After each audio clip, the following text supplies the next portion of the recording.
오늘은 좀 위험한 발언이 될 수 있는데 작정하고 말씀드릴게요. 현직 강사인 저도 제 자식은 진짜 이런 데는 안 보낸다 하는 학원들이 있거든요.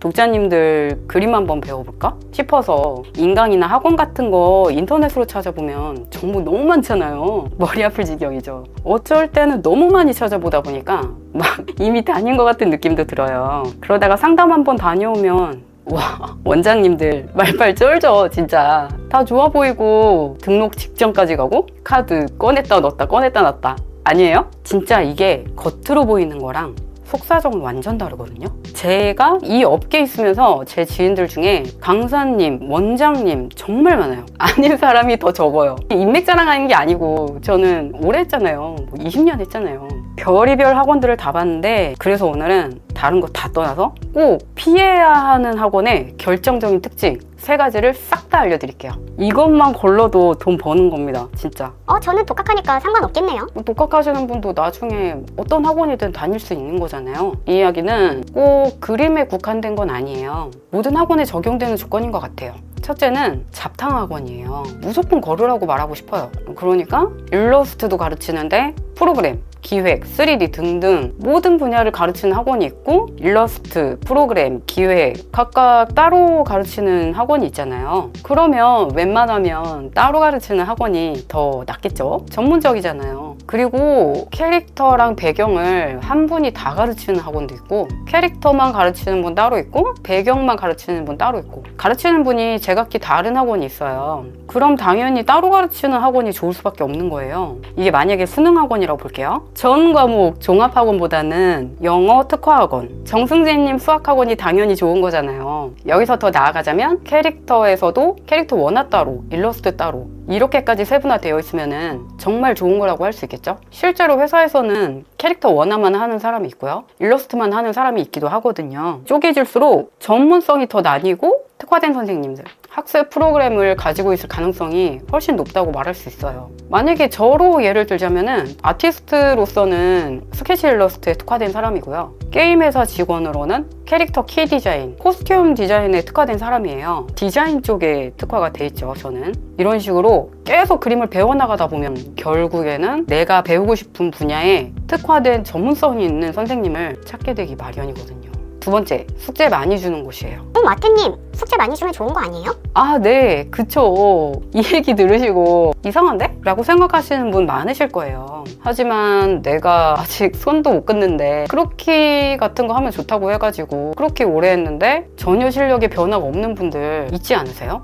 저 말입니다.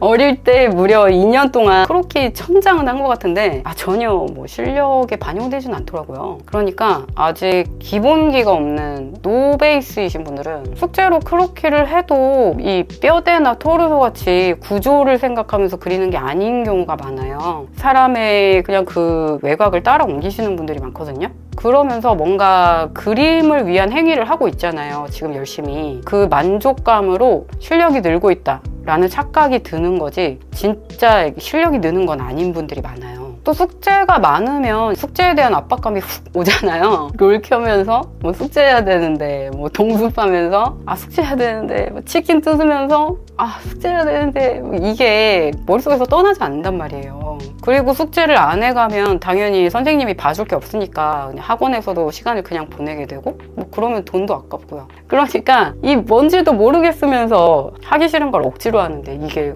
공부가 될까요? 근데 이야기를 잘 들으셔야 돼요. 독학하시는 분도 이게 다 이어지는 거거든요. 그림 그리는데 숙제가 없을 수는 없어요. 그림은 계속 그려야 느는 거잖아요. 그 양이 중요한 게 아닙니다. 질이 중요한 거예요. 요컨대 나한테 맞는 수준에 맞는 양의 숙제가 있어야 하는 거예요. 숙제량을 많이 준다고 여기는 실력을 확실히 올려주는 데구나 이렇게 생각하시면은 착각할 수 있다는 거예요. 최악은 독자님의 수준이나 취향 그런 거하고 전혀 상관도 없이 무조건 양으로 밀어붙이면서 이게 좋은 거라고 세뇌시키는 것도 있거든요. 이걸 얘기해야 되나 모르겠는데 사실 숙제라는 거는 학원 편하려고 하는 것도 있다고 할 수 있습니다. 책임을 전가한다고 할 수 있는 거죠. 그림 학원이 비싸잖아요. 50만 원 정도 한단 말이에요. 벌써 3-4달 다니면 200이잖아요. 그런데도 실력의 변화가 없다? 그럼 독자님이든 부모님이든 이제 전화를 시전하시겠죠? 그럼 어떤 일이 벌어지냐? 학원 측에서는, 일부 학원입니다. 학원 측에서는 독자님이 숙제 다 했나요? 안 해왔잖아요. 그러니까 당연히 안 늘죠. 이 잘못은 독자님이 하신 게 되는 거예요.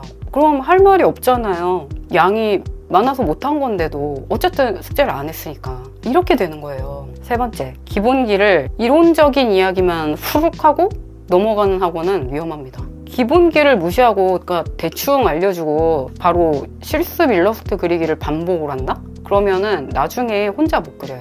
영문도 모르고 이유도 모르는 채로 그냥 무작정 그림 그려오면은 선생님이 고쳐준 거 위에 또 그림 그려오고 선생님이 또 고쳐주고 방식을 반복하는 학원은 피하는 게 좋습니다. 그 일러스트 학원은 약간 고질적인 면이 있어요. 또 일부 학원인데요. 지식의 저주라고 해야 되나? 강사들은 그림을 다 잘 그리잖아요. 또 일러스트 학원은 그림을 잘 그리는 학생들이 오기 마련이니까 당연히 기초를 알고 온다고 생각하는 게 있거든요.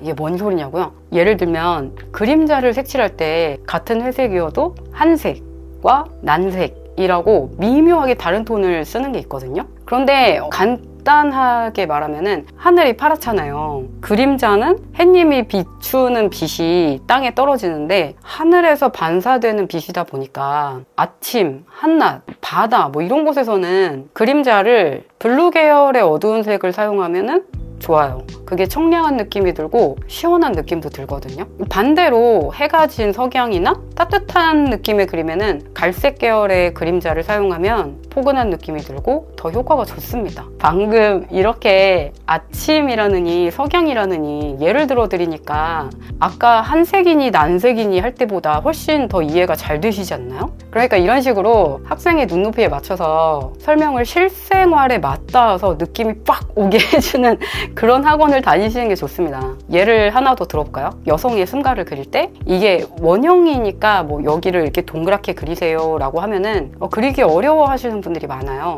근데 승가를 물풍선이라고 생각하고 그려보세요 라고 하면 훨씬 더 잘 그리시거든요. 하나만 더 얘기해 볼게요. 우리 명암을 공부할 때 빛이 닿는 부분을 정하잖아요. 근데 이거 어려워 하시는 분들이 되게 많거든요. 캐릭터를 회색 마네킹이라고 생각하고 빛을 밀가루라고 해볼게요.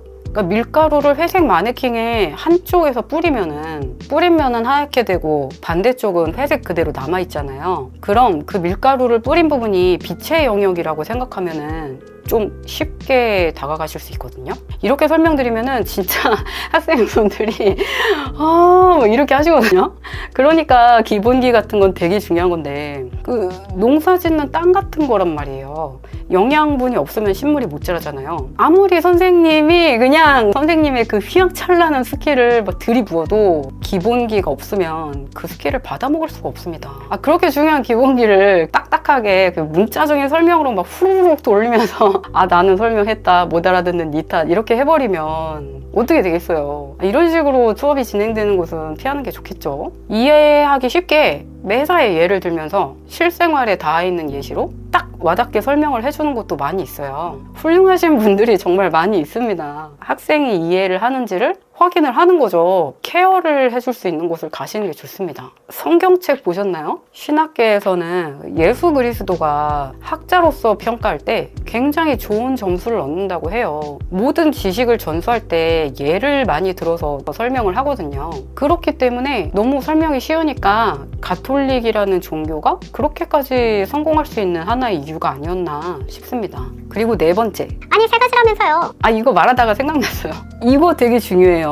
학원 분위기 되게 중요합니다. 학원도 학원이지만 특히 내가 속한 반의 분위기가 정말 중요해요. 실사를 좋아하시는 분이면 실사 분위기의 학원으로 가시는 게 좋고 캐주얼을 좋아하시는 분이면 캐주얼 분위기의 학원으로 가는 건 뭐 당연한 거고요. 또 하나의 분위기. 내가 이 학원에서 제일 잘한다. 원탑이다. 하면 옮기시는 게 좋은 선택일 수 있습니다. 아니, 왜요? 짱 먹으면 좋잖아요. 그쵸, 좋죠. 기분이 좋습니다. 아니, 어떤 그룹에서 페이커 놀이하면 좋죠. 근데 사람이라는 게 내 위가 없으면 나태해지기 마련인 것 같아요. 페이커님은 그렇지 않으시니까 대상여왕님이신 거고요. 제칠 사람이 없으면 공부도 게을리하게 되고 또 친구들은 내가 제일 잘하니까 이런저런 질문도 많이 한단 말이에요. 내가 배우려고 학원을 다니는 건지 가르쳐 주려고 학원을 오는 건지 이게 헷갈리는 상황이 될 수 있어요. 이게 좀 상황을 잘 보셔야 하는 경우도 있거든요. 제가 말하는 것처럼 일장이 나쁜 상황만은 아닐 수 있는 게 또 좀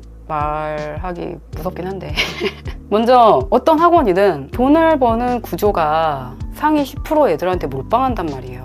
이거는 미술학원뿐만 아니라 모든 학원이 그래요. 특히 수능 학원은 더 심하죠. 이게 현실이에요. 상위 10% 애들을 더 잘 봐주는 면이 있단 말이에요. 얘네가 잘해서 서영고나 뭐 넥슨이나 NC 뭐 이런 좋은 회사 가면 그걸로 플랜카드 걸고 광고하고 90%를 학원에 유입하는 거죠. 물론 아닌 것도 있죠. 모든 학원이 그렇다는 건 아니에요. 본인이 특별 케어를 받는 케이스라면 내가 이 학원의 페이커다! 라고 하는 게 유의미할 수 있는데 이 강사분들 중에는 그냥 나는 강의료만 받으면 땡이다 이렇게 생각하시는 분들도 이게 없진 않거든요. 그러면은 상위 10%여도 케어를 못 받는 경우도 있어요. 20, 30% 안에 드는 이 애매한 위치에 내가 있다면 아까 말했듯이 내가 배우고 있는 것은 많지 않은데 오히려 친구들을 가르쳐주고 있는 상황이 된단 말이에요. 그래서 결론은 뭐냐? 내가 중간 정도 하는 반이 좋습니다. 너무 이 80% 이상 하위권으로 가버리면 학원에서 아예 신경을 안 쓰는 경우도 있고요. 또 내가 제일 못하는 것 같으니까 더 하기 싫어지고 자괴감 들고 해서 포기하게 되는 경우도 많거든요. 인지과학 저널에 정웅천 저자님이 서술하셨던 실험을 보면은 사람들을 세 그룹으로 나눠서 어려운 과제, 중간 난이도의 과제, 쉬운 과제를 주었던 결과 중간 난이도의 과제를 받은 그룹이 가장 학습 효과가 좋았다라는 연구 결과가 나와 있거든요. 따라서 중간 위치에 있다면은 친구들에게도 배울 수 있고 또 상위권으로 발전하는 모습을 보이면 강사님이 기특하니까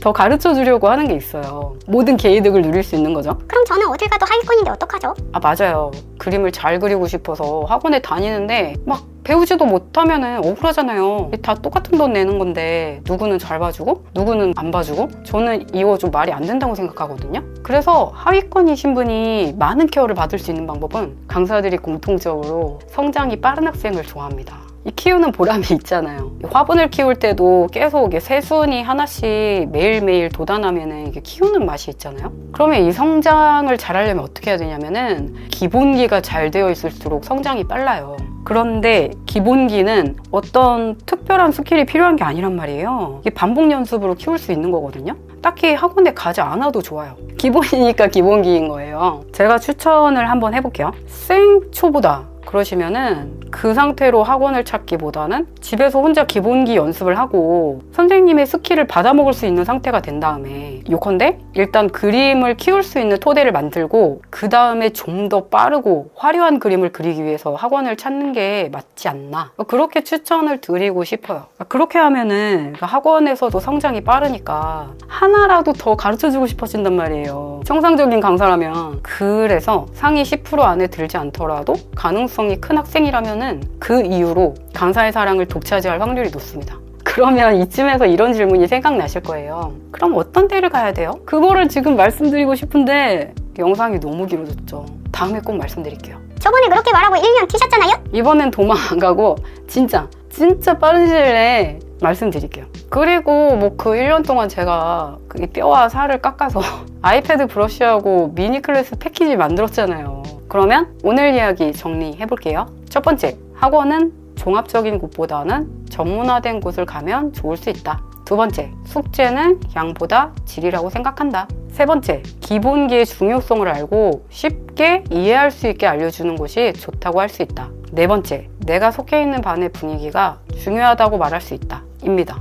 오늘 컨텐츠가 나가면 왠지 주변 지인들한테 욕을 좀 많이 먹을 것 같은데 당신들은 잘하는 쪽이잖아. 그치? 제 주변에는 다 잘하시는 분들밖에 없어요. 제가 지금 이렇게 손이 떨리고 있는데 다 잘하시는 분들밖에 없습니다. 좋은 하루 되시고요. 독자님의 시간이 아깝지 않은 영상을 만들겠습니다.